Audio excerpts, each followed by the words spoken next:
Every now and again, I like to step back and slow down my life just enough to regain a better perspective on some things, including what it means to be thankful. And so when I do that, I often turn to those who have more wisdom than I do, people who are smarter than me. And one of those persons that I turn to during times of Thanksgiving or others is a name that's familiar to many of you, and I shared it last week with some quotes. His name is Norman Vincent Peale. And if we remember Norman Vincent Peale, he's the one who coined the phrase and wrote the book entitled The Power of Positive Thinking. He's also the one who coined the phrase, an attitude of gratitude. I was just thinking this week, as I was going to use an illustration or two of his again, that if I remember, he died on a Palm Sunday 24 years ago. It's amazing to those of us that grew up with him how long ago that was. It's really something. Well, he shares a story out of his own life that I want to begin the sermon with you. And it's about a time when, as a much younger minister, just starting out, he was having some real difficulties with what it meant to be a minister. He was having some struggles with life, and he just seemed like he couldn't get a handle on it, and he couldn't cope very well. So he went to a friend of his for some advice. And the friend gave him some advice, which at first was rather shocking. The friend said, Norman, you just aren't grateful enough. And Norman says, well, what do you mean I'm not grateful enough? And the man says, well, there is this natural rule and law about us being people who get what we go looking for.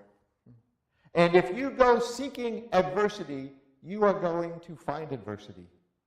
And so he said, what I suggest you do is you instead seek to be grateful for the fact that you're just alive, and then move on from there.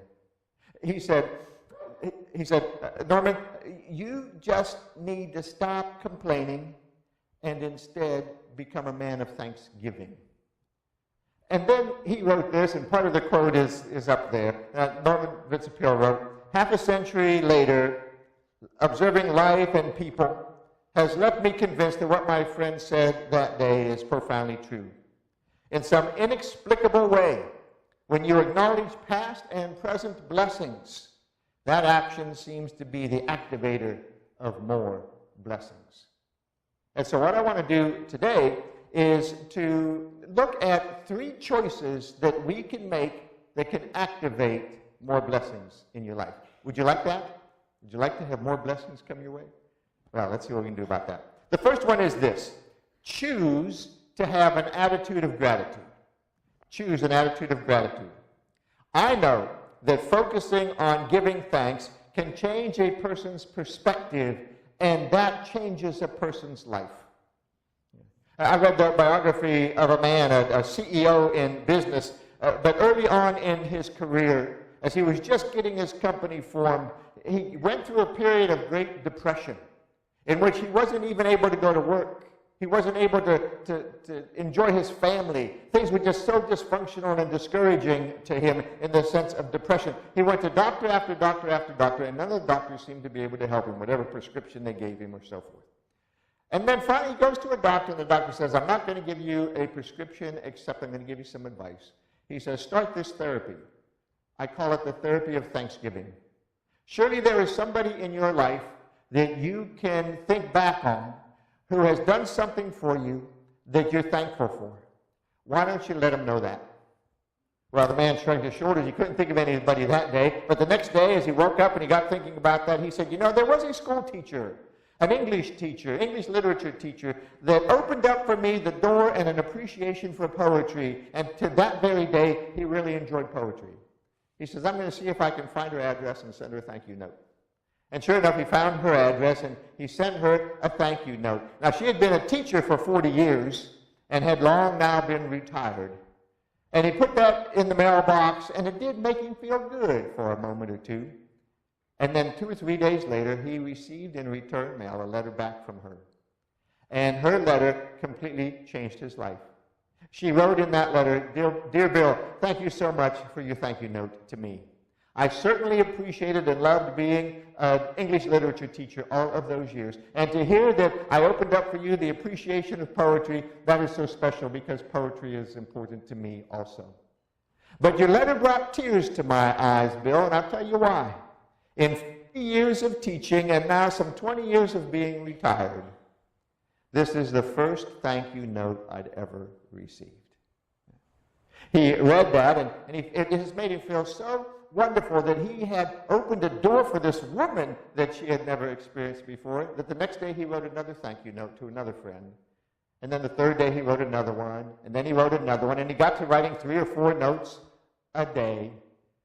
And at the end of a few months, he discovered that he had written 500 thank you notes. And in the process, he had climbed out of his depression. He was back to work. He was functioning well in his family, and all was going as he had hoped. He said, throughout the years, whenever I started to sense my going into a kind of a depression or a funk, I would get out some of the copies of those letters that I sent or the responses back, and I would read them over. And he never did stop writing thank you notes to people. He said that he found the therapy of thanksgiving empowering. Why is gratitude so strengthening? Well, because it recharges the soul. Anyone who is grateful is focusing on what is good. And ultimately, all good comes from God. And so when you focus on the good, you are focusing on the things of God, and you are opening up a wellspring of spiritual strength for your life. And this means that the thankful person is aligning himself with the most powerful force in the universe and is drawing strength from it. In today's scripture passage, we have the beginning of a thank you letter that the Apostle Paul wrote to one of his friends, a man named Philemon. And he says this in it. He expresses his thanks. He says, I always thank my God when I pray for you, Philemon, because I keep hearing about your faith in the Lord Jesus and your love for all of God's people. And I am praying that you will put into action the generosity that comes from your faith as you understand and experience all the good things we have in Christ. Your love has given me much joy and comfort, my brother, for your kindness has often refreshed the hearts of God's people. Here's the context for that letter. Paul wrote that letter when he was in prison in Rome. He had been in prison for a long time, and he pretty much was sure that he was going to die in prison. At least half of the letters in the New Testament that we have that were written by the Apostle Paul were written while he was in prison. And every one of those speak about his sense of thanksgiving, no matter what the circumstances were that he found himself in. Here we have Paul in prison writing a thank you note to a friend, Philemon, who is free, and in it he is reminding Philemon about all of the reasons he could be thankful and have an attitude of gratitude also. It amazes me how often Paul finds himself in difficult situations and yet discovers reasons to be grateful and praises God for those. So that's lesson number 1. Choose an attitude of gratitude. Lesson number 2 is this. Express your gratitude. Being thankful connects a person to an awesome spiritual dynamic. And that spiritual dynamic is this. We get connected to the greatest possibility thinker or positive thinker in the universe. And that is Jesus Christ. And when that happens, the power of a thankful heart begins to beat in us powerfully. But before that power can really begin to flow through us, a second step must be taken. The gratitude you feel must be expressed. In another story in the New Testament, in the Gospel of Luke, Luke tells of a time in which Jesus healed 10 lepers. Do you remember that story? Jesus heals these 10 lepers, and they all run off to go to the priest to be identified as lepers who had been healed. But then one turns around and comes back and thanks Jesus. Just one of the 10 And Jesus asked the question, where are the other 9? And there was no answer. Nobody had an answer for that.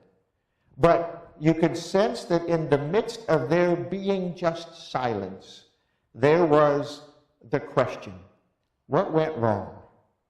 What has happened? Could it have been that the other 9 forgot what it was to be people of gratitude? And so, if at any time during your week or in the middle of a day you get a sudden surge of gratitude for somebody, translate that into action. Write that note, make that phone call, text them a little message, send out a small gift or a floral arrangement. Just find a way to say thanks to them. Act as if that impulse were actually an act of God commanding you to be thankful. One of the tragedies of life is that many folks just don't act thankful. They don't appreciate the kindness of a neighborly action, nor do they appreciate the efforts of others for all the little things that are done that make life worthwhile. For example, take our automobiles, if you will. We drive these beautiful and comfortable automobiles. For most of the time, they're really safe. They're safer than the ones we drove back in the 60s and the 70s. But have you ever thought as you're driving along to thank the engineers who built those cars? Or to thank the laborer in the factory who made the car? Or to thank the mechanic who keeps your car going? Or to thank the road builders? Or to thank the policemen who guide and direct our traffic? Or to thank those who clean up the roads after us when we don't even know it's being done? We don't often think to thank folks for all the little things that happen in our lives that we just take for granted. Or go into a Publix grocery store and go to the deli to buy yourself one of your favorite pastries. Maybe it's a pie or a cake or some kind of a dessert. When was the last time that you did that and you thought to thank the farmer or the harvester or the mill worker who milled the flour for you, or the baker behind the scenes who baked that pastry for you, or the clerk right there in front of you who's at the checkout counter? You know, we don't think to give much thanks throughout a regular day, do we? We live all too selfishly, not seeing how many thousands of people really contribute to our health and our happiness. And we fail to give thanks. So let me suggest that once a week, maybe twice a week, maybe even once a day, we get down on our knees and we thank God for all of those people who have helped make our lives better. And then let us also pray that God will build a more thankful heart within each of us. Well, that's lesson number 2, and it leads us to lesson number 3. Lesson number 3 is thank God for the magic of life. And let's return to some of the wisdom of Norman Vincent Peale. He once asked the question, how can we maintain an attitude of thankfulness, not just for the week of Thanksgiving, but all year long, each and every day of the year? And he suggests that one way we can do that is to be more aware of the mystery and the magic of life. And he offers this suggestion. He says a simple device that he often used to heighten his sense of appreciation is one that he called the last time ever technique. The last time ever technique. And he said it is this. Suppose you say to yourself when you are doing something that you enjoy doing, what if this were the last time ever I could do that? What if this is the last time ever I see a sunset? What if this is the last time ever I hear beautiful music? What if the last time ever I hold the hand of the one that I love? How much more appreciative might we be if we were to take that thought and make it a part of who we are? Now, it's just a mind trick. It's just kind of a mind game. But what it does do is it opens up for us a more complete understanding of what it is to appreciate the moment and to appreciate each and every moment. It is a step that each of us needs to take because it aligns us with a simple spiritual law. And I shared that spiritual law earlier, and let me share it with you one more time. It is this: you will find what you look for. You'll find what you look for. In this life, for example, if you steadfastly seek goodness, goodness will be there. If you affirm love, you will find it. And if you affirm thankfulness, blessings will flow. I have a video that we're going to end the sermon with that speaks about just how much a little moment here and there makes for an entire day of Thanksgiving. Let's watch the video, Philip. It was Thanksgiving morning, and I was sick. And not the dainty, manageable kind of sick. I was sick. There was so much still to be done. Supplies to gather, food to prepare, and an 18-pound turkey to roast. So my dear husband decided to enlist help. If he were smart, he would have just called his mother or his sister-in-law, but no, he called his brother Paul. Now let me just say, seeing the two of them in action is what made me understand why animals eat their young. Neither of them had any real experience in the kitchen. In fact, they had about as much business preparing a holiday dinner as I did playing linebacker in the NFL. The only meal I'd ever seen my husband prepare was a bowl of cereal. And Paul? Well, Paul had his own set of difficulties when it came to food prep.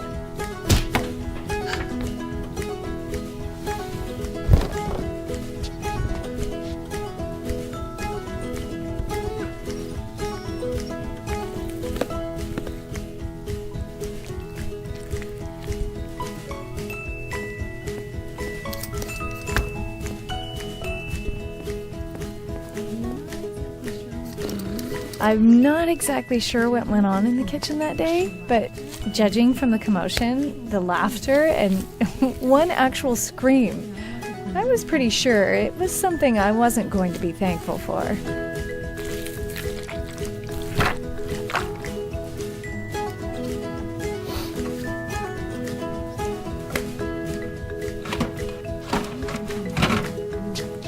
Good intentions can go a long way, but you need more than intentions to roast a turkey.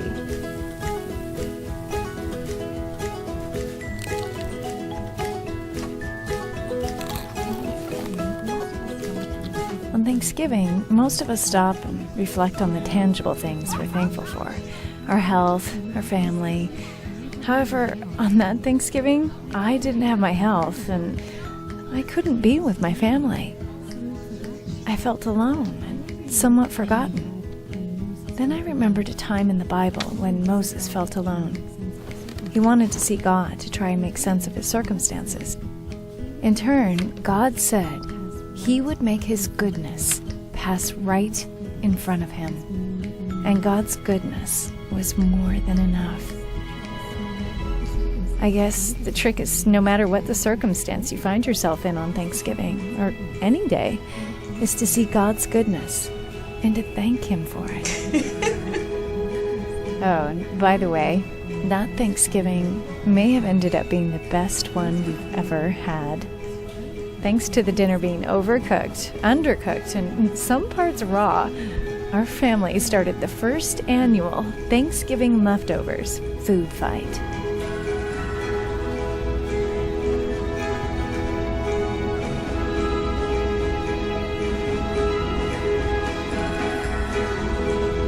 Sure, it's silly and a whole lot of fun, but this tradition has become an annual reminder to our whole family that no matter how messy our lives get, we can still be thankful for God's goodness.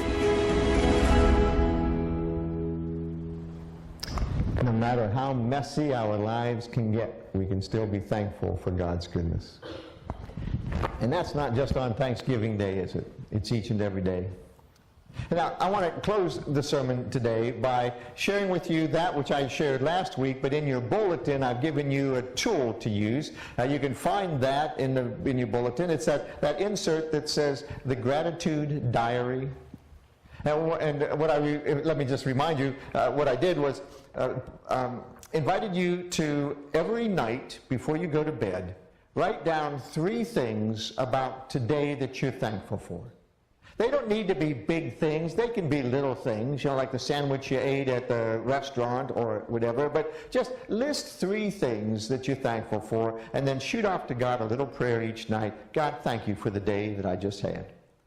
And then in the morning, when you first wake up, before you really get involved in doing things, pick up that piece of paper and read again the 3 things that you had listed the day before. And again, give God thanks for yesterday, and ask Him to show you the blessings so that you can even be more thankful today. Watch how that works. Do that for 2 weeks, and I bet you could develop a habit of giving thanks and recognizing thankful blessings that come your way all the time. And open your life up to be thankful for others.